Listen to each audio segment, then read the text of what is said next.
Barchaga mana bugungi obyektimiz terrasa xizmatlarini qilib beryapmiz.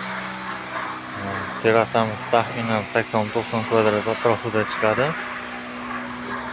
Terrasamiz steshka holatlari mana shunday holatda bo'lgan. Mana devorlari shuvoq qilingan, chekalari plyonsiz qilingan. Suv ketadigan joylar noldan bu yoqqa taxminan 5-6 sm balandlikda urilini olingan.